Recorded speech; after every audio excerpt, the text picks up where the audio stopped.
What's going on, 49er Faithful, 49er Fan, 49er Gang? This is your boy, Niner Gang Podcast, back in the building. So definitely hit that like button, hit that subscribe button, turn on them post notifications so I can keep you up to date on any and everything San Francisco 49ers. With that being said, let's get right on into it. You saw the name of the show, you saw the thumbnail, you know exactly who I have coming through. But I'm going to start off by saying what's up to Manly Shavers. Appreciate you dropping in. Um, Basically, this is the show to talk about this roster that we have created. We'll talk about who's unfortunately missing from the roster and the people that that we're going to need to be able to get throughout the season. We'll go over each position group, talk about all of the guys that we have there, and go from there. But the special guest is here. He is in the building. I saw this guy first on the Ryan Hensley show. Shout out Ryan Hensley. To him and all the great things that he does. There was a debate show, and I'm going to tell y'all, I was watching this debate show, and it was a topic that I love to discuss, which is the illustrious head coach, Kyle Shanahan. I call him Kyle Reed. This young man refers to him as Kyle Levy. But let me, without further ado, man, let me bring in the myth, the man, the legend himself, man. Brother Bob is in the building, people. What's going on, Bob? What's going on, my brother? It's always good. I appreciate you having me here. It's good to be on the show. Sorry, I'm a little bit late. Just drove in from LA, DTLA. That's but yeah, down LA. I'm surprised you actually made it. Man, I live in Orange County. Okay, yeah, that's a drive, man. Yeah, I'm from LA. I'm from Los Angeles, so okay. I understand, the 10, the 405, the 101, the 90, the 60, all of it. It can be a parking lot at times, people. Believe you me. Exactly, man. Exactly. But I'm happy, man. I settled 2 cases today. I'm a lawyer, if you don't know, personal injury. Yeah, of course. Settled 2 for a total of $787,000 today. So I'm excited about that. All right. Can't complain. So yeah, man, let's get into it. Hey, man, Brother Bob out there willing and dealing, boy. We need to get Brother Bob in there for, GM of the Niners because, Lynch over here loving on these injury-prone players. We can't have that. We don't really care for that. But without further ado, I know he just got off work, so I don't want to take up too much of his time, but we will go ahead and get that rolling. We're going to talk about the positions, and I'll share my screen. And yeah, I get all these little things here. So we'll start off. Quarterbacks. Now, people, they're just being put in order of number. Look at it and pay attention. Nobody is saying Joshua Dobbs is starting over Brock Purdy. Do not be confused. This is straight from the 49ers' actual website. They are just going by number, okay? Purdy is the starter. Do not worry. But I like that we kept these 3 guys. But how do you feel about those 3 quarterbacks there? It is pretty cool how they did that on purpose, I think. Just list them by numbers. Well, you know what? I'm very happy with, just in particular, the top 2. I'm happy with, obviously, Purdy. Although he looked a little down in that first preseason game. He looked a little shaky without his, the all-stars around him. But, hey, that could be any quarterback, right? Without the people that he has chemistry with, B.A., Debo. I think Debo maybe have been out there for a little bit. But, no, Debo was out that game. So, he just didn't look right. The second game, this last one, he looked a lot better. I think the biggest thing with our quarterbacks is going to be our offensive line. Can our offensive line keep our quarterbacks upright? That's the biggest question. But I do like what I saw, or what we all saw on Dobbs. Dobbs, I think someone on one of the other shows I was on called him a Timu Lance or Purdy. I mean, a Timu Lance. So, yeah. But I like the fact that he's mobile. I like the fact that he's pretty smart, makes great decisions. And, we heard all these camp reports that he didn't look so good, but he looked damn good in the preseason games that we saw. I don't know about Allen, man. I don't know how he sticks around. I'm not impressed with anything I've seen from him. I have a couple inside sources, through other sources, and I guess Kyle really likes this guy. Maybe he acts like a coach to Purdy, but I think to me Dobbs could play that role, and I would have preferred we kept someone else at a different position. But yeah, hey, what do you think about him? So I like the three quarterbacks that we kept, and I'm glad you alluded to Kyle there, because I did want to ask you something, because I have my own idea and theory. But I like the fact that we kept the three.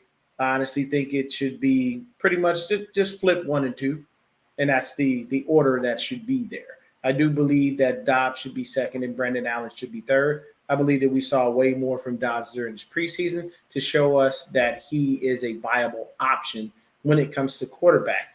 God forbid Purdy goes down. We need QB for, 2, 3, 4 games. I feel like Dobbs gives us a better chance of winning Brendan Allen. But speaking of that, I am of the mindset that Kyle does not care for black quarterbacks. And my reasoning goes all the way back to Washington when he was there with his father. It started because everyone knows Dan Snyder wanted RG3. Kyle and Mike did not. They wanted the man they went back and got. They went back and drafted Kirk Cousins, because that's who they originally wanted. But Dan Snyder said, nope, this dude is too much of a star. I see it. I want him. Make it work. What happens? It didn't work. And who was there before him? Donovan McNabb. That didn't work. And when Trey Lance was drafted, I was a little worried, because I said, I don't know if Kyle knows what to do with him.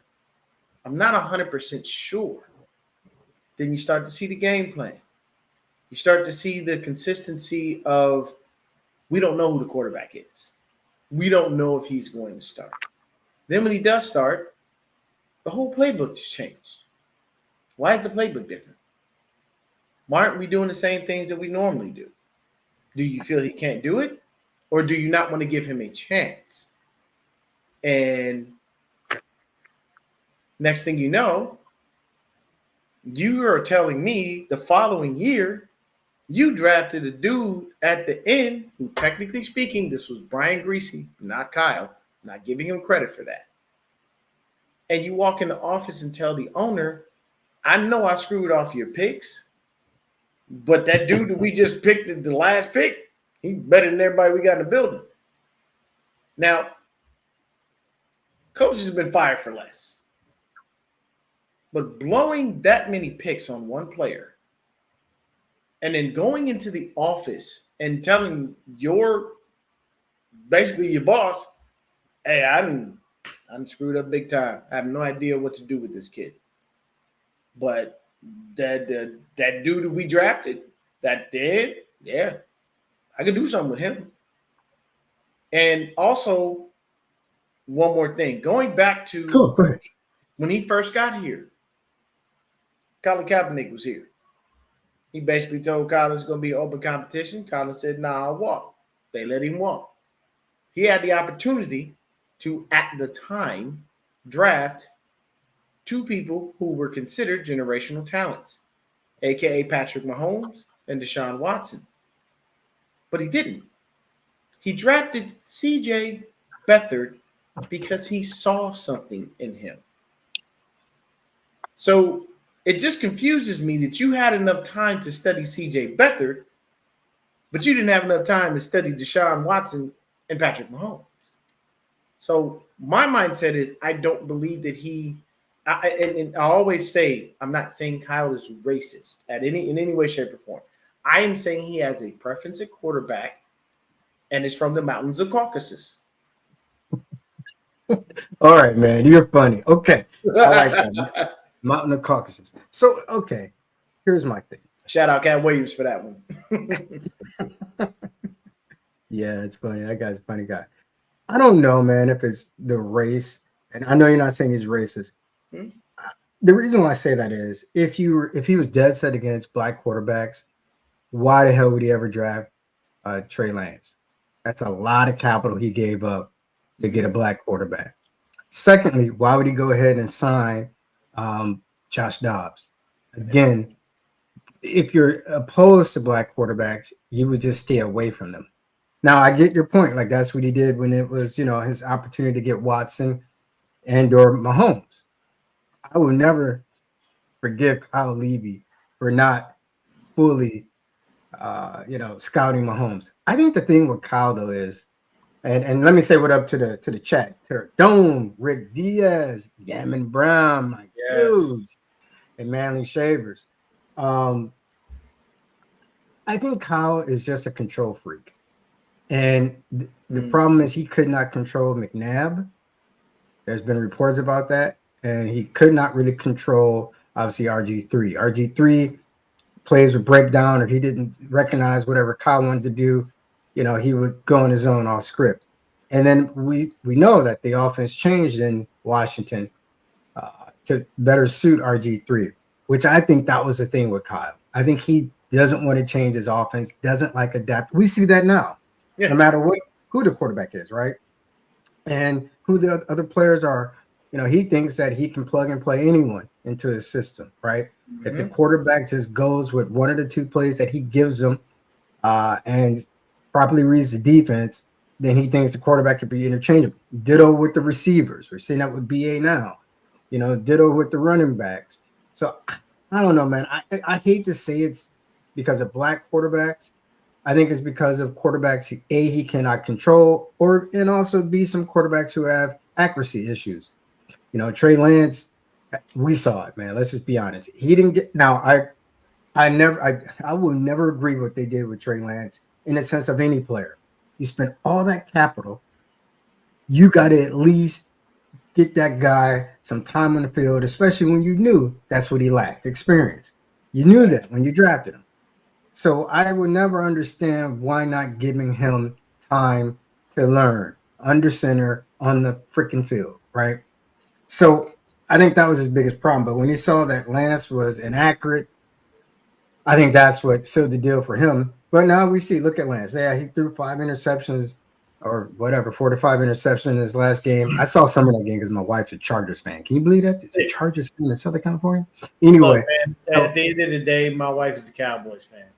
Oh. Can't win them all. I love her to death. She knows I love her. But the one thing I can say is she is not the typical delusional Cowboy fan.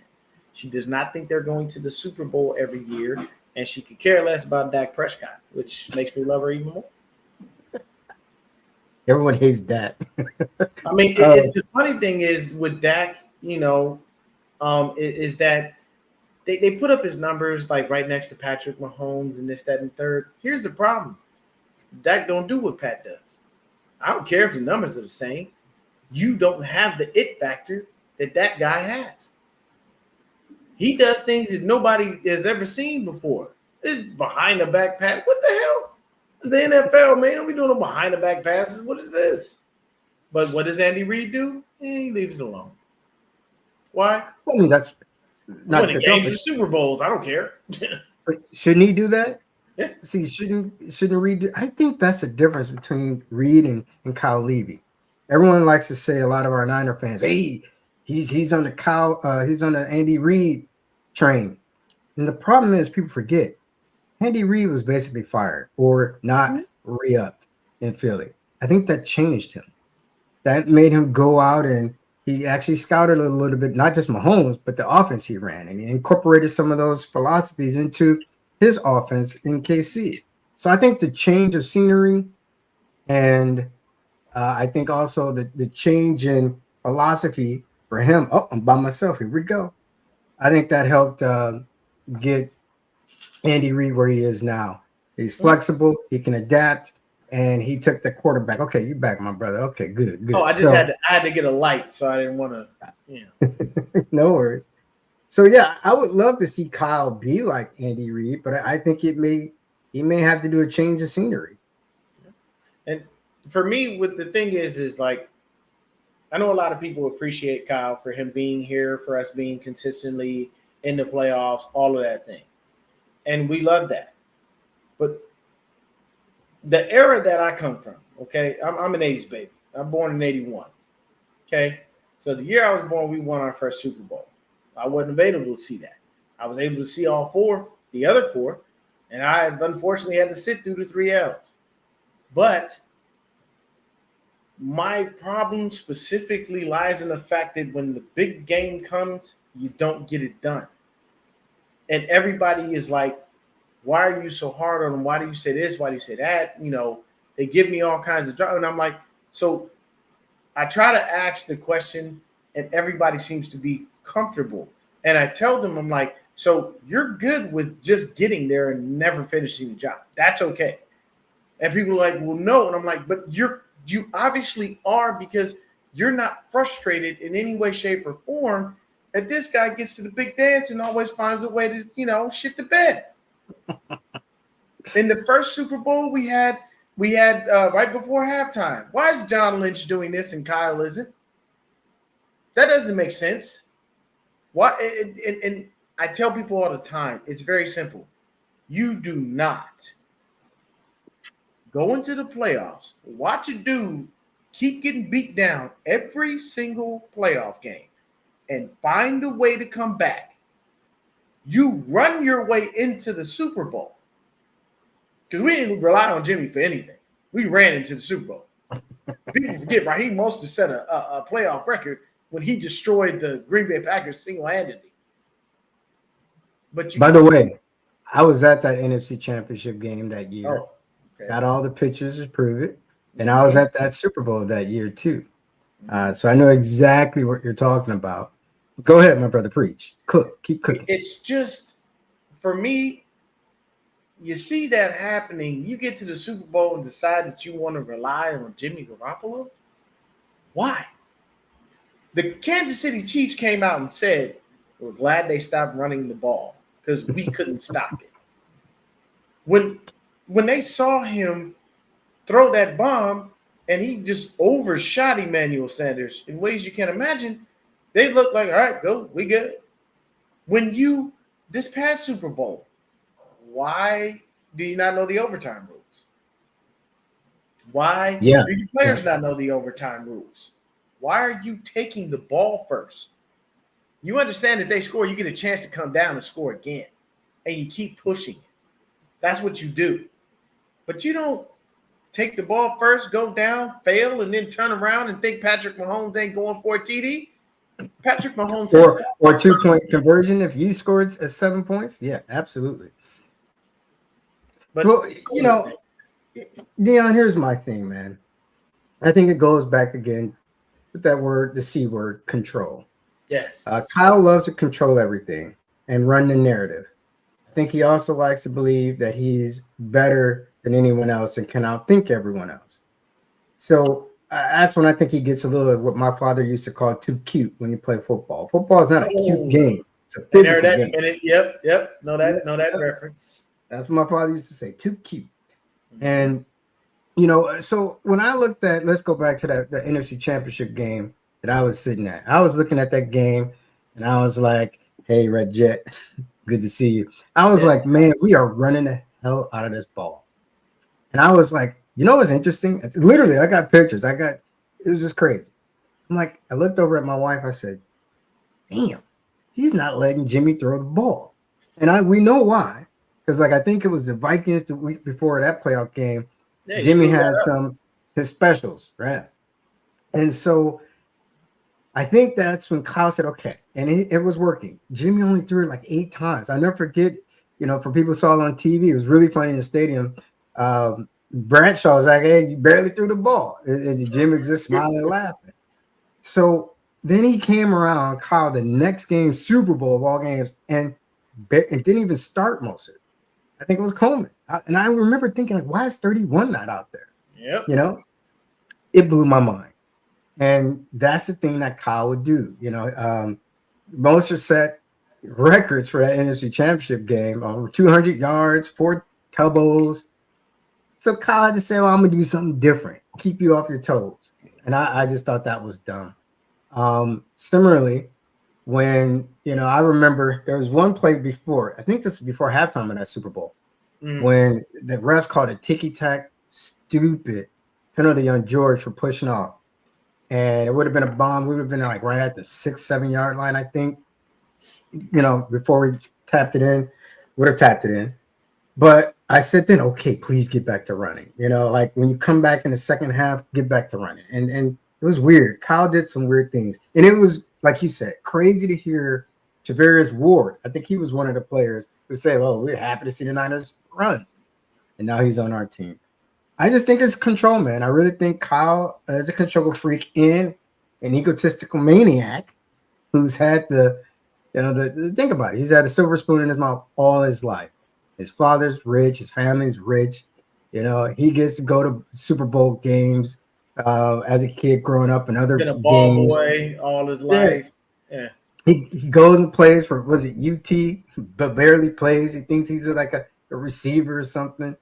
So, yeah, man, I mean, no one's ever told this guy really no, and I think that's what the issue is. So, anyway.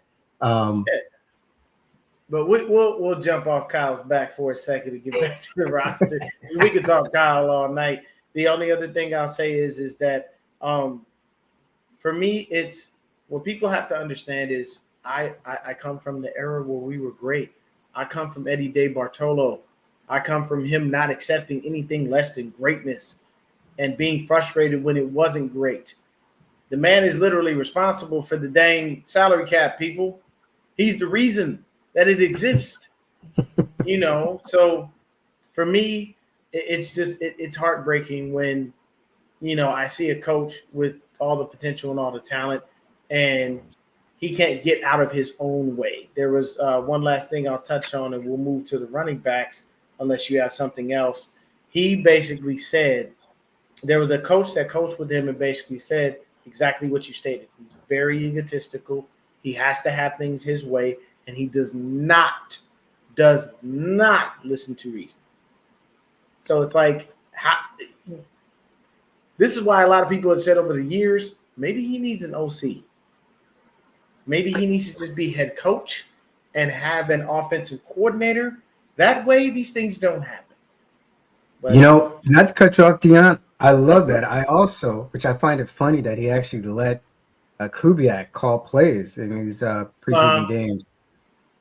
But I would also like to see him not be the GM anymore. Before we get to running backs, I hate him as a GM, okay? I just hate the guy as a GM. How many first-round draft picks are you going to up? You know what I mean? We got 3 with Trey Lance, Foster, Solomon Thomas, Kinlaw, McGlinchey from Notre Dame, where I came from. But still, like, you got to stop missing these first and second and third round. Yeah. TDP, Trey Sermon. When we draft running backs, it's just bad. Now, I like what I saw from Garindo. I do. I love what I saw from him. But the issue was when we got Garindo, what happened? Immediately he gets injured. And I'm like, oh, God, no, not here we go again. So I hear you on that. That I do, man. I don't think I'll understand it, but we've got the guys in the building. We have Christian McCaffrey. We have Jordan Mason. Patrick Taylor Jr. was a surprise. I didn't expect him to actually make the roster. And then we have Isaac Garindo, obviously. And, of course, you add Juice in there because he's the fullback. Elijah Mitchell has been put on season-ending IR with a hamstring injury. I think they just need to cut him. Stop wasting your time. The man can't never stay healthy. The best ability is availability, and he ain't never available. It's just as bad as when we kept Jalen Hurd all them years, and his broke back self was just not going nowhere. And I'm sorry, like whenever I say the things that I say, it's never anything personal against the players. It's as a fan, I need you on the team producing in some way. Being useful, sucking up cap space in a roster spot ain't helping nobody. That's a waste of time. We had to pay D Ford all that money for several years. For what? He ain't doing nothing. He was sitting at home on his couch. Nobody picked up D Ford. You know why? Because he can't play. He's injury prone, and he will never be back in the NFL. And everybody's sitting there going, why are you? I'm like, that's cap space we could have used for other players to do different things. You know what? You know what? The center. God damn. With the W you're talking about? Which one? Yes. You know what I'm talking about. Richburg, I think it's Richburg. Yeah, Richburg. Yes. He did us a solid. His name Weston Richburg. There we go. Yeah. He did us a solid. He retired. You know what retiring does? Lowers the cap number. He understood. I want to, but I can't. D4, he was like, man, I ain't retiring. I'm going to get my bread, baby. We come to a little settlement or something, but you're going to pay me. You're going to give me every dime because you have no other option. Now, I don't know his life. I don't know him personally. I don't know if you went back to school, got your degree. I don't know if you got your degree while you were in school, while you were playing. I don't know. But you gladly took that 14 some odd million every dang year that you definitely didn't earn. Sat on the couch. Here's the thing, though. I can't get mad. Not cut you off, my brother. I can't get mad at players. I can never get mad at players making that money. And here's the reason why. Before we get into the running backs, the owners are billionaires, and the owners are smart. They got the players into a union, and there's a cap now. So there's a cap of how much the billionaires could pay the players, and not all players are millionaires after taxes, etc. So I have no problems with that. The problem is the idiots who drafted the players or traded for hurt players, known hurt players, Ricky Pearsall. Why are you doing that? You know, Joe Williams. Why are you doing that? Like I shouldn't be able to keep coming up with names that you keep drafting who had injuries in college or at other teams. So yeah, my brother, that goes back to Colin. Like you said, we could be all day on him. I will say this. So you mentioned our running backs. I think Taylor's there for experience, because if you look at it, yeah, I love what 49 media said. Joe Williams told you not to draft him. Yeah, he said the dude quit on his team in college. Even John was like, I don't know if we should draft this guy. But what does Kyle do? I want to see. You know what his favorite quote is? I see something in him. Yeah, Kyle, you know how many people you've seen something in that ain't worked out? It's been a lot. It's been a lot. Yeah. So I think that if you look at Patrick Taylor, he's your veteran in case something happens to McCaffrey. Not that he can replace McCaffrey, but look at it. If McCaffrey goes down, you got Mason, who's just his second year. You've got Garendo, who's a rookie. Yeah, you may have. I don't forget who we put on practice squad if we signed everyone yet, but we signed Cody. Yeah, okay, right. So there you go, another rookie. So that's what I mean. Like you want someone on an active roster for who has a veteran presence. So I think that's why he made it. But you know what? I'm very say this. Drafted, I was so wrong about Isaac Garendo. I did not like that draft. I thought that pick. I thought he would be another third round draft pick that didn't work out for us, especially running back. Yeah. But what I saw out of him that last game was good. I mean, he has got speed, and I think we can see a lot of good things from him. The other one, though, so I was wrong about him. But Juszczyk, man, I'm just so tired of Juszczyk. I'm just like, we don't use him, but we pay him a lot of money. So I don't really understand. He's wearing a number of good old Tom Rathman, because we both come back from those days. Yep. I like to see a fullback in those ways. That 1 yard or 2 yards you need, you give it to your fullback up the gut, And we have bar none, William Floyd at one point. So, but yeah, I mean, I have no problems with this. I think we're good in the running backs. Great, if you will, as long as McCaffrey stays healthy.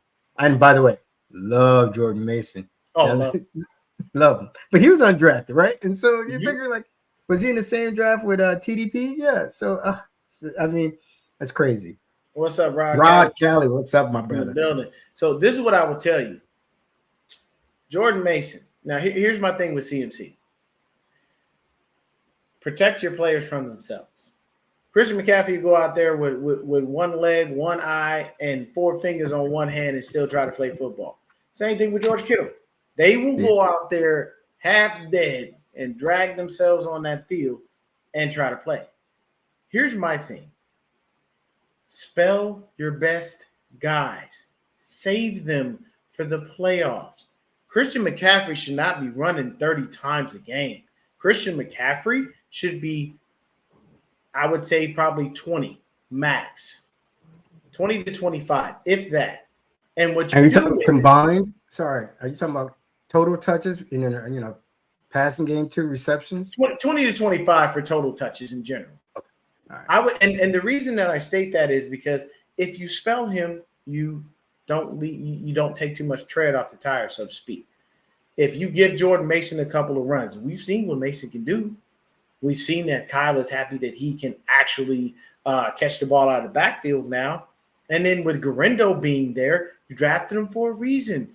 If I was Kyle in the Super Bowl, Elijah Mitchell was actually healthy, which we don't see ever. But what I would say is, what you do is you draft, you mix it up. I'm not going to run Christian McCaffrey down your throat. I'm about to give you some Mason. I'm about to give you some Mitchell too, because you didn't get. The thing is when it's obvious, you know what to do. I'm not game planning for Elijah Mitchell or Jordan Mason. I'm game planning for Christian McCaffrey. You know why? Because all year long, that's all I've seen. Those other guys barely get touches until it's the end of the game. So if it's me, I'm game planning for one dude because those other dudes don't necessarily matter. I screw you up with your game plan because you didn't plan for these other dudes. So that's all I would say to Kyle when it comes to that. Please spell Christian McCaffrey, use him properly. So when the playoffs come, we can run all over the place with him. Why? He has everything. And it's, to me, with Juice, we made him take a pay cut, so we're good there. Now it looks normal. Here's the problem. And this was Juice and Debo, and I definitely want your thoughts on this. Both of them were talking about how hard it is to go to a Super Bowl and how hard it is to get back. Y'all been in the NFC Championship and the Super Bowl since 2019. Only maybe one year? The 2020 season was horrible. And Injuries. Yeah, injuries all day. But after that, we've been rolling. So I'm sorry. I don't know how hard it is to get back when you're constantly in contention to go. And then when you get there, the balls drop. Something happens. It doesn't work. But you can't, like, Juice saying that he was hurt, that they asked him to take a pay cut. Sir, you don't get used enough to get paid the amount of money you can pay. You went to Harvard. You're not dumb. Getting into Harvard is not a walk in the park, people. You have to be a very, very smart individual to get into a very prestigious college like that. You don't just walk into Harvard with a 2.0. But you know what it is, my brother. Not to cut you off. You know what it is, though, Dion. Yeah. How would you like if someone came and told you to take a pay cut? Yeah, I mean, from a human standpoint, I get it. I probably be like, whoa, what you mean? Why me? You know what I'm saying? Yeah. But I just want to. There's someone said something in the comments, and I think it's important, and that is Mizell. 25 is not low for CMC. You want to keep him healthy and vibrant for the playoffs. You want to keep him cooking. You want to keep him. We want him to be as sharp as he can be when you need him the most, right? And the thing that what we saw with Mason is he's explosive. He can get yards. Yeah, and that's the other comment I wanted to get to. He can get yards, and he's good in the passing game as well. We just make sure he can block. But there's other people on the team. Like you said, we got Garindo. So spell him some. And I think the comment about use your other weapons is so important. Don't just get stuck in the rut with one weapon. I like to see like what Casey does, my brother. Casey just takes Mahomes and says, hey, Kelsey, you're going to get your share. All these other receivers, you can get some too. They don't get stuck on one thing, right? So share the love. And we were literally the team that passed the least last year. Now, I'm not saying we had to get pass happy, but man, I remember the Bill Walsh days. I love the West Coast offense, right? Mm-hmm. We had a huge, nice balance. But to me, that comment about use your weapons, is so crucial with Kyle, and being able to use your weapons in every single game. To me, I would like to see Jordan Mason get at least 10 touches a game. Yes. I would love to see Kittle get at least 6 to 7 targets per game.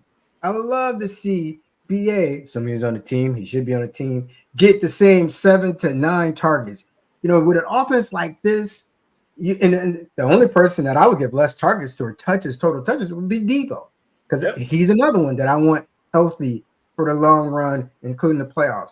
So, yeah, man, I just think that if we do it right, and I think that's also important because of the O-line. We have a very questionable O-line without Trent. So, you want to keep the other team guessing, like you said. And if they can always see that the run is coming, then I get it. You're paying CMC for his use, okay? I get that. But you're paying Kittle for his use. You're paying BA for his use. You're paying Debo for his use. You're paying all these guys for their use. So you can't just be one-dimensional is my point. Anyway, I'll shut up. Go ahead, my brother. No, brother. Hey, man, when you get to cooking, you get to cooking. I understand it. So we'll move on to the wide receivers. But for me, once again, just spelling. It's very simple. If you utilize, just like you said, utilize everyone. Here's the thing about Juice. He's actually damn good at his job. Use him. If I flex Juice out, the defense don't think I'm throwing it to him. You know why? Because I don't. But then when he catch the ball and score, they like, now I got to worry about this dude. But then I go throw the ball to Kip. Now I got to worry about this dude. Go give it to see. I got to worry about him too. Don't let third down come because here comes Juwan. Now I got to wait. Okay, how do I game plan for all these damn people? That's what you want a defensive coordinator up at night worrying about. Not saying, well, I've got CMC. I know they're going to Debo. They may or may not use Kittle. Like, I want him using every single person. But we got wide receivers here. We have. Go ahead, but let me turn on this light real quick. Go ahead. I know it's kind of going in and out on you. Go ahead. I can hear you. Go ahead. Oh, yeah. So basically, we got Debo, Ronnie Bell. We have Brandon Ayuk when he signs, if he signs, I don't know. Ricky Pearsall, Juwan Jennings, Chris Connolly, and Jacob Cowing. Now, for me, love the Jacob Cowing. Did a great job. Like the Chris Connolly, old vet, reliable. You keep those guys around. You have to. Juwan, that's my guy. I refer to him as Juwan motherfucking Jennings. That's just the way I like to refer to him because he's that guy. I like him. I like him a lot. And I love the way he blocks. He's just disgusting with it. Taking people all the way into the table over the Gatorade. That's what I'm talking about. Put it in there. And then Pearsall, my only problem is we drafted another injured player in the first round and you knew about it. And now we ain't seen Pearsall yet. He practicing, but he practicing by himself. So when will we see Pearsall? We don't know. But this could unfortunately be to, just like you said earlier, a possible another waste of a first-round pick. Ronnie Bell, I have no idea how you got on this team with the preseason you had, sir. He was dropping dang near everything that you had. But talk to me. How you feel about these receivers? Let me say what up to my guy, John B. I love the chat. My brother, man. Yeah. I'm happy with the receivers. Again, this is assuming that BA is on the team. Not to get into Kyle again, man, but Kyle Levy really messed this up with BA. You need a guy that can beat man because that's so important. And that's BA. BA is literally the only player, I think, Cowing probably because of his speed, but of the established receivers that can beat man. Like you said, Ronnie Bell may beat him, but he may drop it. So my thing is you need BA and you need him for a lot. He's also in sync with Purdy. Those timing routes, that's ridiculous that they can do that together. And he he had the most receptions of the receivers, even though he wasn't really featured. So I think BA to me is the best receiver on his team. Love Collins, love what we saw to him. That guy has speed, burst, and just think once he really gets into NFL shape and really can see how the game will slow down for him, he'll be able to hit the holes and learn even more. And even as the season go on, I think he'll get even better. He may be the steal of this draft, to be candid with you, for on our team at least. I don't know what to say about Pearsall, my brother, other than I think that was a wasted pick, especially in the first round. You knew he was injured. And what kills me about this, all right? Wasn't he in the blue no contact jersey all off season? So therefore, how the hell did he keep hurting his shoulder? I know one was a hamstring or hip or something, but twice with his shoulder. Like just catching a ball makes his shoulder sublux out. I mean, like that's just weird to me. He got shoulder fatigue. What'd you say? He got shoulder fatigue. Remember they was talking about Trey Lance's arm fatigue, so he got shoulder fatigue. Exactly, right? I wish nothing for him, obviously, but the best. Since he's on our team, he's one of us. But I'm just concerned about that. Especially, you know what? Here's the other thing. What I didn't like about the pick in the beginning, and I didn't even know about his shoulder issue, is the fact that he is basically another slot receiver. Yep. So his own coach, Herm Edwards, said, okay, he can't be NFL press man coverage. So, all right, he doesn't have that much speed. So who is he going to replace on the field, assuming we have BA, right? He definitely can't replace BA at the X position out wide, and that's a no-go. Mm-hmm. Like, do you want him replacing your boy JJ? No. All right. And then we see the speed that Colin has. I don't see he can replace him at all. So I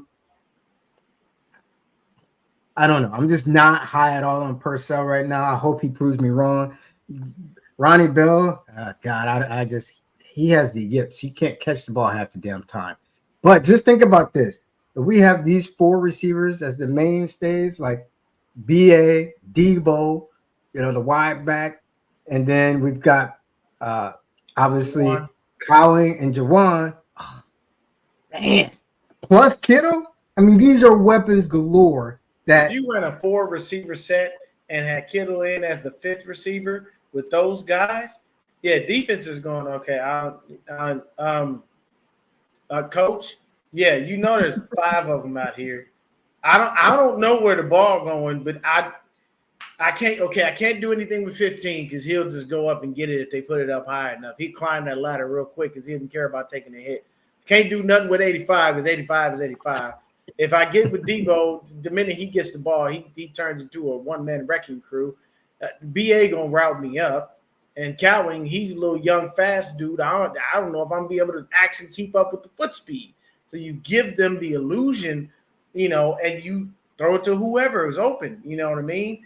The one thing that I did see really quick, going back to the quarterbacks, Purdy didn't have a lot of chemistry with these backup dudes. And I was very upset with Kyle when he put him out there with a makeshift O-line in front of him. I'm like, why would you do that to your starter?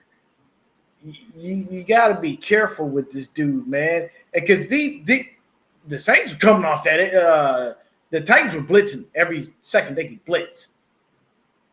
So it's like, protect him. I get he needs to go work. Okay, I agree with you, bro. But first of all, was it really that much of a makeshift O-line? That may be our starters.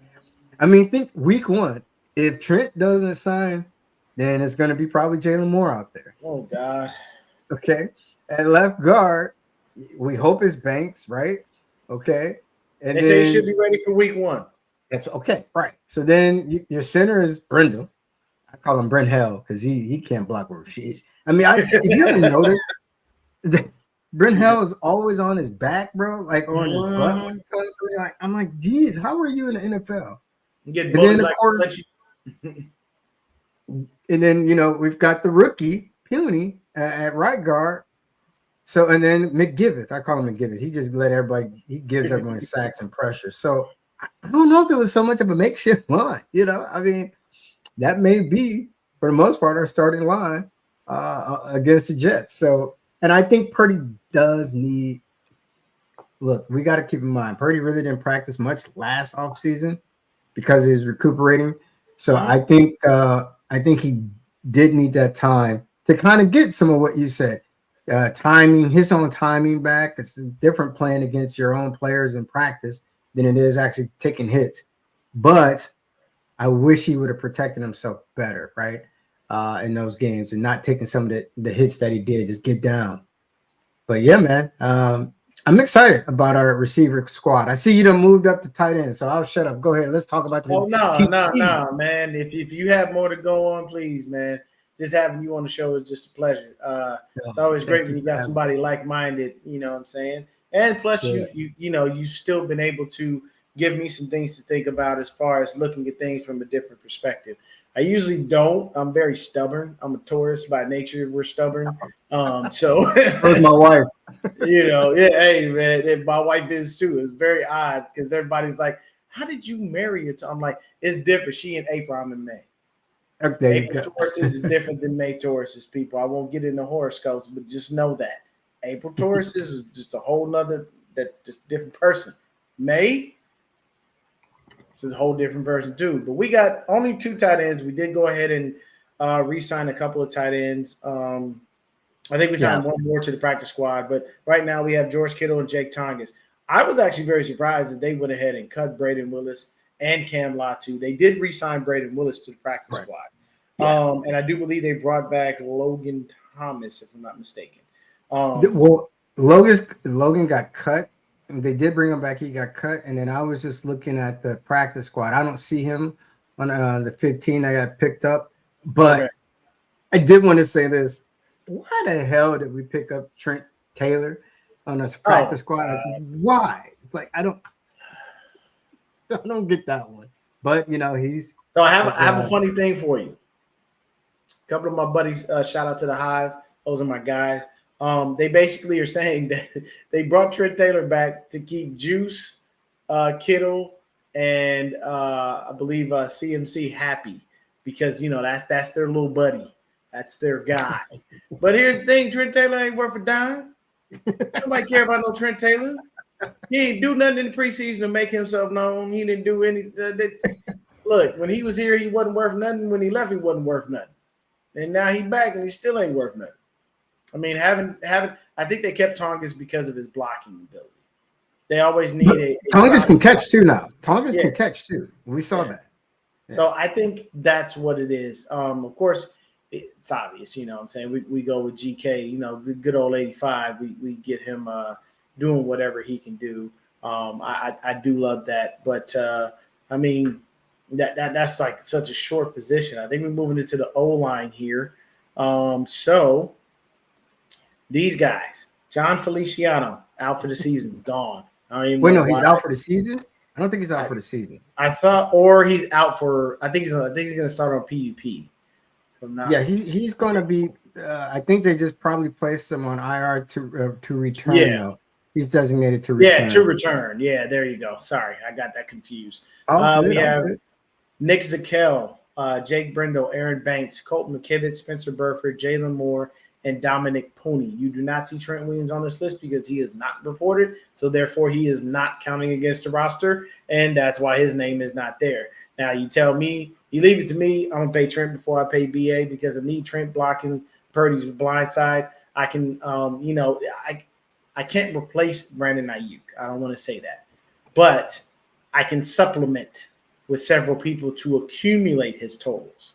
You know what I'm saying? But for me, our starting line, if he's healthy, it should be Jalen Moore, Aaron Banks, Jake Brindle, Dominic Pooney, and Colton McGivitz, as you call him. That would be the starting line. To me, to be honest with you, if I have to go out there and I have no Trent, what I do is I get smart. I put Colton McKivitz back at left tackle where he belongs because that is his natural position. And you know who I put at right tackle? Spencer Burford. You know why? Because in college he was a right tackle. So wouldn't it make sense to put him back in his natural position? And a lot of the times you will see that players are drafted for the offensive line and they may not play the exact same position they played in college. They may be turning to guards, they may be turning to centers, they may be turning to swing tackles. Teams will do what they want with these guys because they see, okay, I like what you did here, but you're going to be better suited in this position. Colton McKivitz at right tackle is not necessarily the best, but it's all we got to deal with. So we have to deal with that. But what say you about these offensive line? This is probably the worst offensive line that I've seen the Niners, without Trent, of course, in many years. I hate to say it, but I agree with you. I don't know why we have still Colton McGiveth as our right tackle. I just don't get it. I never would understand that. I think you could have got better. I mean, that's my whole point with the Pearsall pick. I wanted Kingsley. I can never say his first name, but last name, Samatua. I wanted that guy. I did. I see. So right before the draft, or not right before, but before the draft, after the Super Bowl, after I decompressed and got over my depression, I watched a lot of film. And you can get a lot of it online, bro. You don't have to even pay that much to get any. You can get it for free, a lot of it for free. And I saw it. Really quick. Yeah. Easiest way for me to do it, and this is just because I'm cheap. I literally pay for the NFL app. It's only $15 a month. And I only use that app when the season is in because I can watch the games and the all 22. Yeah. And rather than paying YouTube some ridiculous amount of money, I just pay for that and I can watch it. I can dissect it. I can look at it. Yeah. I've got angles. I got all that. But go ahead. No, you're absolutely right. Absolutely right. So yeah, man, I that was my concern with Pearsall only because, hey, Steve-O, brother Bill. This guy. Dollar bills, baby. Exactly. But yeah, man, that was my concern with the Pearsall pick. I wanted a tackle, and a tackle that could, be groomed. And pause, don't like using that word these days, but to be trained to replace Trent Williams at some point at left tackle, or at least just train him, hey, how to be a tackle in the NFL. So I was a little concerned that we didn't go after that route in the first round this year. But yeah, like I said earlier, Brent Hell, he is on his ass so much. And as a center, you can't do that. You can't be pushed back until that's the quarterback is right there. And it's I was always told this. And, I played not really on the field much, but, practice a lot. And what they would always say is you want to keep the pressure from right up front with the quarterback because either A, he has to build to the left or to the right in order to see if, obviously if it's a passing play, see the lanes, see the windows that are open or whatnot, see the plays. So if he's getting pressure right up the front, it's a little hard to do that. So I don't like Brent Hell at all. And then I really, like I said, McGiveth is just horrible. So hopefully, now I've been negative. Let's be positive. This is pretty much the same old line once we get Trent back. Got to the Super Bowl. And I think they would have won the Super Bowl, but for their coach, right? So, as much as I don't like this O-line, as long as they get Trent back and he stays fairly healthy, we did make it to the Super Bowl with him. So, yeah, but yeah, when I see this line and then Feliciano's, he's out for at least 4 games. So, it could be tough, especially if anyone gets injured the first couple of weeks. We could be hurting. Yeah. But, yeah. Dominic Pooney, I like what I saw from him this preseason, and I love the fact that he went ahead and took that right guard job. I do believe that Dominic Pooney could possibly be our next Jesse Sapolo, provided he stays healthy because he can play several positions on the offensive line. And I want him to be able to stay healthy and do that. I love the fact that he earned that job and got it. But the hard part about our offensive line is we have 2 people who are like-minded in the fact that you can do whatever with Kmart. And I use that term loosely. So you can go to Kmart and shop and get what you need. And every now and then, you can go over to Sam's Club and get the real deal. But I'm not calling y'all Kmart though. Just I'm not saying that. That's my brother Dion. and I'm not trying to call you out, Kmart. I'm just saying, look, you got levels when you go shopping. Okay, you either go to the Dollar Tree or you go to the actual store. For you, it would be Ralph's, Bonds, Safeway. If you want to be a little bougie, you go to Pavilions. You know what I'm saying, or stuff like that. That was actually my first job that I ever had. I worked as a courtesy clerk, aka the bagger. The bagger, right? Yeah, that's what I did, and believe me, I was damn good at it. Now we have the defensive line. We have, of course, the man, the myth, the legend. You see him right there, big number 97. So we got Robert Beal Jr., Leonard Floyd, Kevin Givens, Sam. I'm not going to try to say that last name. Jordan Elliott, Yetur Gross-Matos, Nick Bosa, Javon Hargrave, and Malik Collins. Now, Gross-Matos, note for him, he is week to week. So we'll see if there's anything that, comes about with him. Sam, I'm not really I couldn't even tell who the heck he was. A lot of these numbers were interchangeable, and a lot of people were in the same numbers in the preseason because we ran out of numbers for all the dang players we had, and we retired a certain amount of numbers. So it's kind of a little frustrating to an extent. But me personally, I think the starting defensive line is going to be Leonard Floyd, Javon Hargrave, Malik Collins, and Nick Bosa, and I think that's a great rotation to start off with. I love what Collins did, bullying two dang offensive linemen, slinging them to the side as if they were just, as they were about my size, and I'm only 5'6". I weigh 180, so he slung them around like he would sling me around. I'm like, dang man, he just manhandled this. That's like low key. I'd have to walk up to him and go, hey man, look, you can't do that, bro. I feel some type of way about this right now. Not on national TV too. Not on national television. We can't be having this, bro. But I like the, some of the guys. The only person I have a real question mark about is Beal.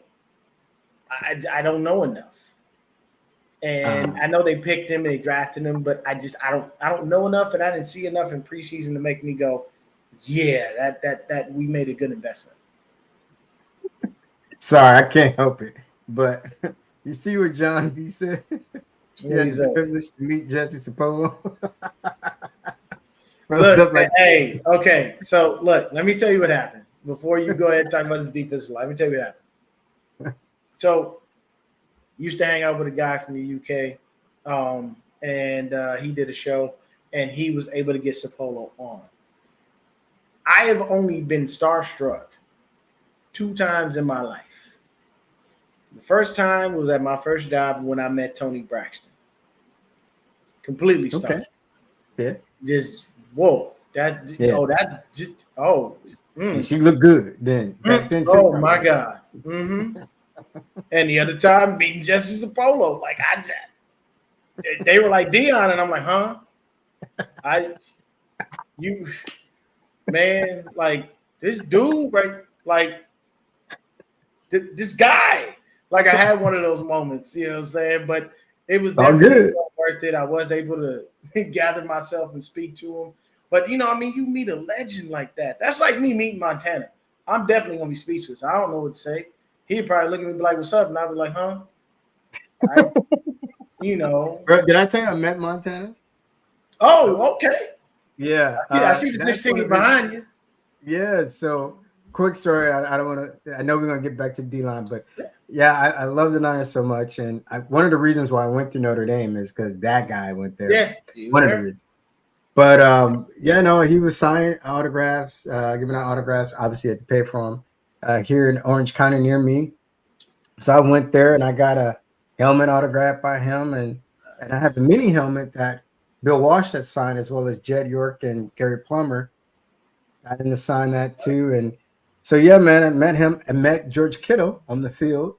I think I sent you. Did I send you that picture? But, he autographed the jersey. So I get it, man. It's just funny, though.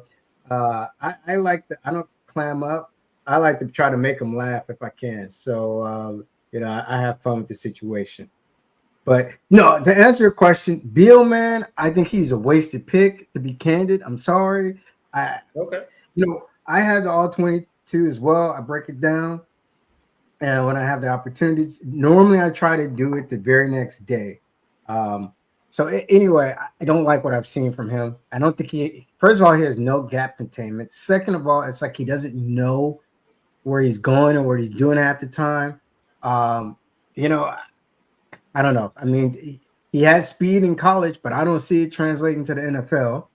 And then, what reminds me of another wasted pick. I'm sorry, but the guy from USC, Drake Jackson. I think that's another wasted pick. So, this D line I think is serviceable, especially if Floyd. I heard he's day to day, but if he comes back and can play, and as well as Jordan Elliott, he's just a big body, but I think we need that. I was concerned that we couldn't stop the run, but in the last couple preseason games. But again, we're being vanilla. We're rotating guys in and out, as you said, trying to get film on some of these players. So I like you said, Collins looks great.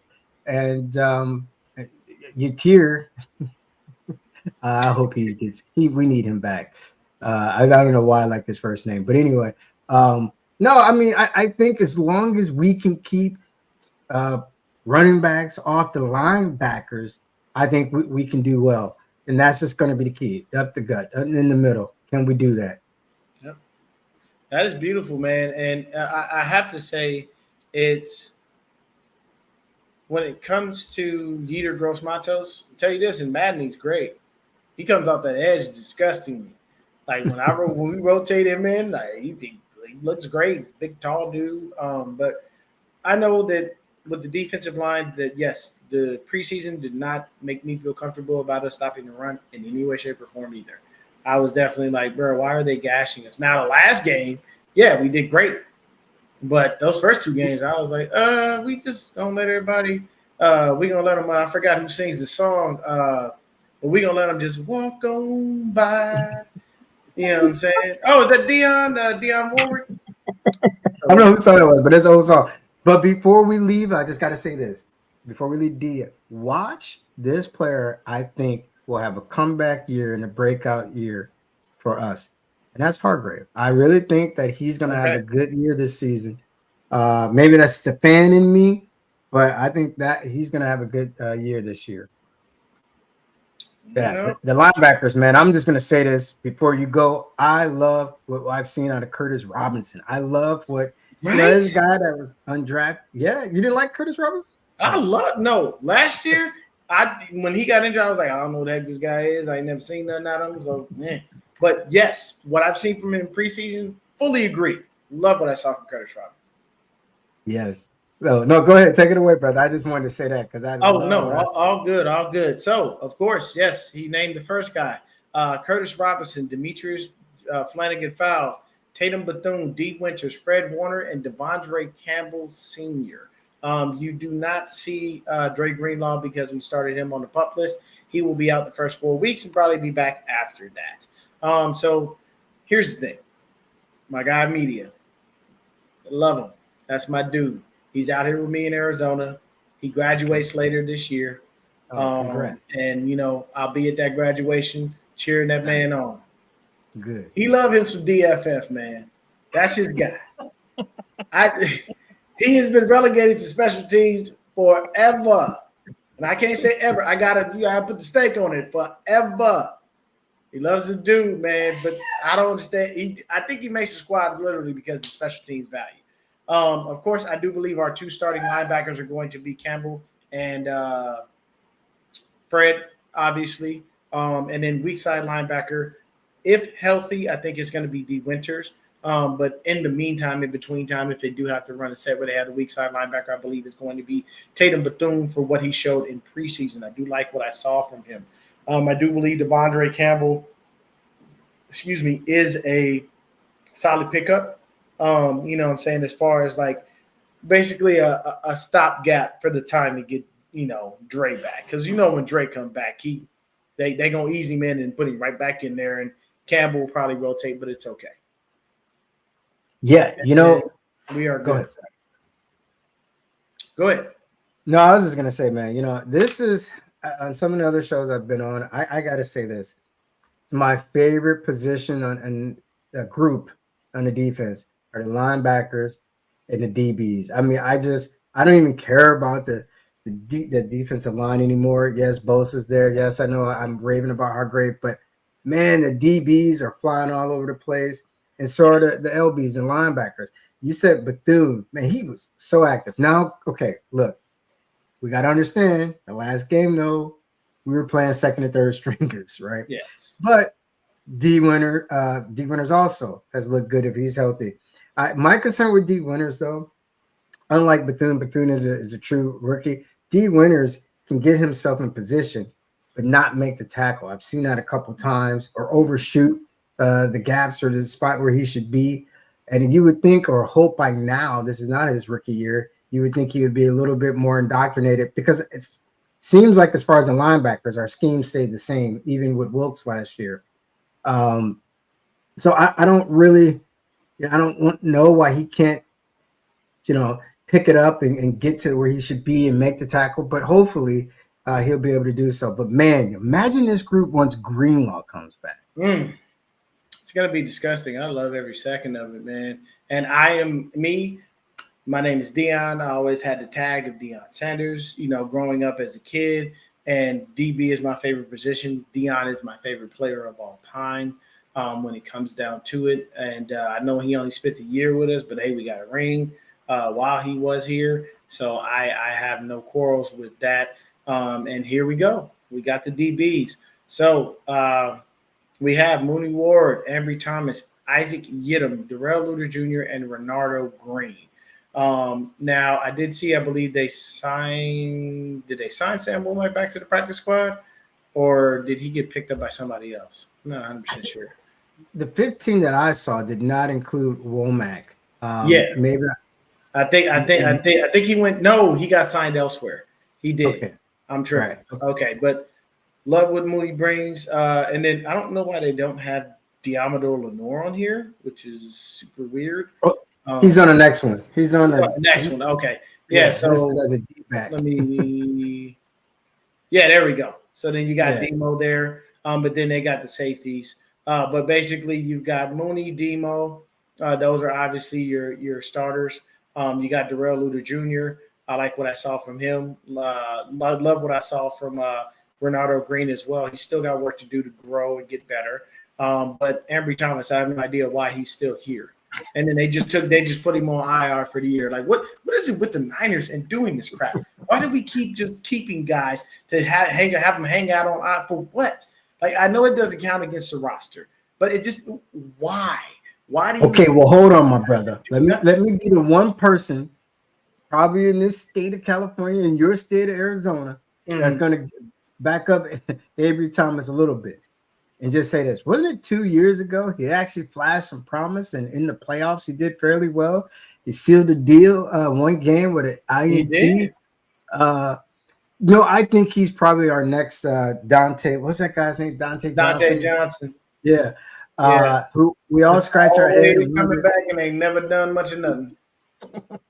Yeah. But let me push back a little bit. There's one player in this whole the cornerbacks, let's focus on the corner, that I thought, and I know you just said you saw him, but he, granted, is I shouldn't expect much out of him, but he's not a rookie, and that's Luter.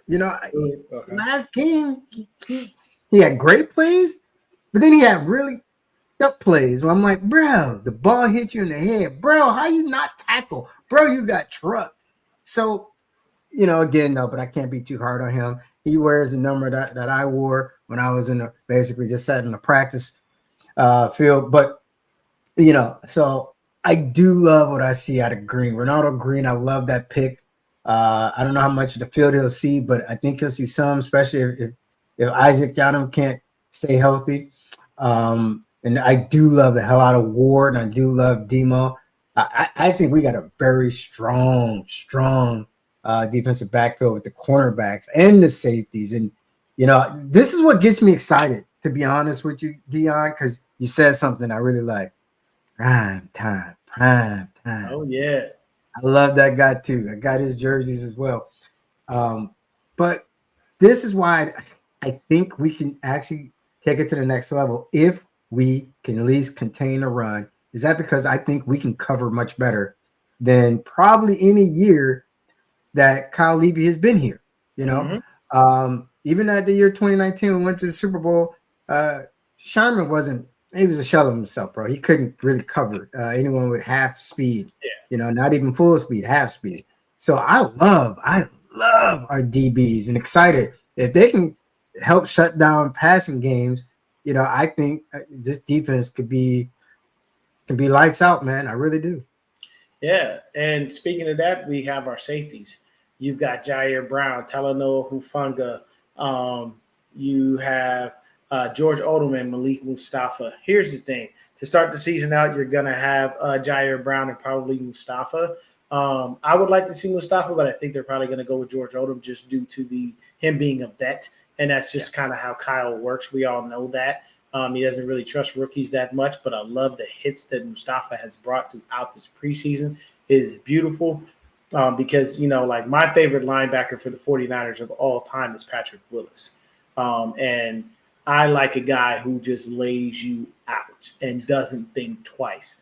I loved when we had Whitner and Goldson, and the middle of the field was called the kill zone. Come across there to die because we're going to light you up. And when it comes down to Mustafa, he lays those kind of hits. And it takes me back to old school football where we didn't have the cupcake league and you breathe on the quarterback and it's the end of the world, all those things. But I know that Huff will get his spot back when he comes back healthy. They're going to start him on the PUP list. They were hoping he'd be ready for week 1, but they're just going to be a little cautious with him, which is understandable. So he'll be out for 4 weeks, and then they'll ramp him up, bring him back in. But I like what we have as far as the safety position. I don't see us taking a step back. Love the growth of Jair Brown. Love the interception in the Super Bowl. All of that, man. So for me, the biggest standout has been Mustafa with his ridiculous power and all of the pics you see. He built like T.O. That man is built like they said that T.O. was built like an Adonis and looked like somebody chiseled his body. Pause. But Malik Mustafa, man, he's out there swole and hitting hard. I can't be mad at it. What's up to my? I'm listening to you. Absolutely right. I'm laughing because Rod Callie's going. He's funny, and then I see my brother Niner Gang stepping here. Good to see you, my brother. You know what, Dion? You are right. By the way, I met Hittner at the same game that I met Kittle and got his autograph.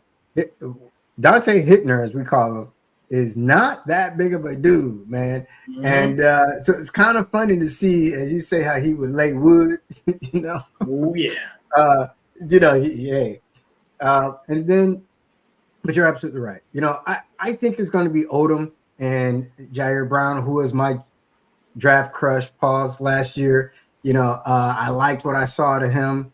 I like the way that he's built to play strong safety, but he can play good free safety. And although we don't have the traditional free and strong sets, and sometimes we play 3 safety sets. So, but I love what we saw to Jair Brown. I love the fact that his rookie year, he goes in and gets an INT off of Mahomes in the Super Bowl. And I think that play, not to get back to that should have won us the game. Like, you come out of halftime, you pick that off, and you're right there at like their 38-yard line or 42. Yeah. I can't remember. And we couldn't really move the ball, man. But anyway, I think they're going to start with Odom. I do like what I see out of Mustafa, but I know Kyle Levy. I don't know him personally, but he's not going to start with 2 young guys back there at safety. But I think Mustafa will get some PT this season, so that's good to see. Definitely so, man. And then, of course, we don't even have to go to punter and kicker. We already know that's Mitch, and that's, Jake Moody there. Shout out to my boy Breezy. He loves him some Jake Moody, and he is very happy that Ronnie Bell made this squad. He is a Michigan guy to the death. He loves his Michigan team, man, and that's why he talks about it. But definitely appreciate you for stopping by, man. Absolutely. We do have some practice squad guys here. We'll just go over them really quick. Oh, sure. Let's do it. So that way, we kind of covered all bases. I got this from Niners Wire. Shout out to them. So basically, we went ahead and signed the practice squad guys. So you come take a look. Of course, you got Tanner Mordecai. He's back to the practice squad. We have, let's see, Evan Anderson. We got a guy named Jonathan Garbin. Yes. We got Tay Martin back. We have Trent Taylor back. For what reason, I don't know. We've got Chase Lucas, a defensive back. Before you move on from Chase Lucas, sorry, my brother. Before you move, talk about it. Yeah, I remember seeing Chase on what's that show that they do every year when he was with the Lions, Hard Knocks. And he had a good story, man. Good story, funny guy too. So when I saw him play, because he's been with us for most of the offseason, I believe, at least 2 preseason games. I actually like what I saw from him. So yeah, good to see him on our squad. Go ahead, brother. Yeah. So we got Chase Lucas. Then you have, of course, as we already named, Mordecai. Safety Tracy Walker III. Don't really care about him. They got Ben Barch back, which is good because they actually like him. They like him more as like a versatile offensive lineman. You got T.Y. McGill back. I'm happy about that because he's a pretty good guy. Then they got Mason Pline. But that's pretty much it. Those are the guys that we went ahead and signed off the practice squad, to the practice squad, should I say. And then most of the guys that we just cut for the most part, Yeah. Obviously, we didn't bring them all back, but yeah. So, I mean, that's good for depth pieces, and I agree with you. I don't get the whole Trent Taylor love, but other than, I think someone said it earlier, as we make fun on other shows, the Cabo clique. Yes, you know it. Those guys, man. The only thing that I will say is we need to get Trent in the building at a bare minimum. I understand the BA situation, but BA has to be here. He doesn't really have a choice. And if he misses games, he basically will wind up with maybe $200,000, if that. And you live in California, sir. So the $200,000 ain't about to be no $200,000. You already know that. Taxes in California are flat out ridiculous. So with that being said, Brother Bob, I appreciate you so much for coming and hanging out with me, man. It was a pleasure having you on the show. Everybody continue to keep an eye out for Ryan Hensley's show. That's where Brother Bob is usually at. I wouldn't be surprised if this guy carves in time to make his own channel. He comes in with great respect, with great perspectives. I'm saying he's very open, and he's helped me to, see the light in a different way. And shout out to my guy, the Locker Room Rats in the building. I love that, man. Those are my guys. If you ever want to laugh, Bob, go watch Locker Room Rant, bro. It's 3 dudes from Ohio that just talk literal. They talk about all the sports. They talk about everything. What part of Ohio? The reason why I ask is I'm originally from Ohio. Oh, Cleveland is the city John, if you're still here, Locker Room Rant, if you tell them where you're from, man. Because I don't remember exactly. But my boy John, his wife's a Browns fan. So what I'm saying? We are where are you, Tony and Nick from in Ohio? That's the question that Bob has for you. But, before we get out of here, John, I'd be interested to hear that because I grew up in Ohio, near Cleveland, the Cleveland area, CLE. Spent some time, Youngstown. Yeah, I spent some time, went to St. Ignatius High School in Cleveland, and then spent some time in Twinsburg. So, yeah, man, I had to get out of that, though, bro. I mean, I get it, man. And for me, before I go, you said Drake Jackson was a bust. I tell people all the time, I don't like much out of USC. I'm not a fan. My uncle went to UCLA. He made me a UCLA fan through and through. Tell you a funny story. So I worked at SC when they had Bush and Leinert and all those dudes. Worked in the bookstore. Yeah. Okay. So what they would do is they would book people for the games. It was the rivalry game. And they said, yeah, we're going to need people because, it's going to be a lot of people there. I get there and they say, hey, man, we actually overbooked. We don't need you, but you can go watch the game. So I take off my work clothes. I have on a UCLA shirt. I put my UCLA hat on. I got wristbands, and they look at me like I just committed the most cardinal sin ever. They're like, "You, how do you? Why?" And I'm like, "Oh, that's a job. That does not. That will not dictate my fanhood, sir. I will be going to UCLA. Of course, we got the brakes beat off of us because of all the people they had, but." Either way, I was not going to rep USC. No, this is a job. I ain't doing nothing else. But thank you so much for coming and hanging out, Brother Bob. I really appreciate you, bro. If you ever do start a thing and you ever need somebody to come hang out with, we are like-minded here. People, understand. We just want Kyle to get the job done. That's all. We just didn't get the job done. That's all we want. And before, just let me say thank you for having me on your show, brother. Dion, you're a great host. You're great. We do think a lot alike. So, yeah, it just makes sense. And I appreciate nothing but the kind words that come out of your mouth about me, sir. I appreciate that. You're a good guy. I love it. I'm going to have to start listening to you even more. Now that I've got a little free time, got some cases resolved. So, but yeah, man. So thanks for having me. Thanks for the nice words. And, maybe we can go to a game. Because if you're not too far, maybe I'll make it to the Zona game, or I go to the Arizona game every year, so okay, I'm always there, and I do plan on getting to at least one Levi's game this year. I got to at least hit one. That'll be happy for the wife. There's some stuff out there she wants to see as well. So, I went a couple years ago to actually it was the year we drafted Trey Lance. I went to literally the first preseason game against KC, and it was a blast, man. And I had to hype the crowd up. It was me and my man Silverado Kev from Real Talk Matter Talk. But yeah, it was definitely a great time, man. But yeah, definitely hit me up, man. If you do decide to come to Arizona and do that, we will definitely go to that game together. And just to let you know, we are deep out here. There are Niner fans everywhere, and we take over that stadium. Like literally, they have a bar called McFadden's. That's our bar, and it's literally right next to the stadium. We take over. It's just hilarious, but it's great. Thank everybody so much for tuning in. It's been another episode of Not a Game Podcast. Me and Brother Bob are out. Peace.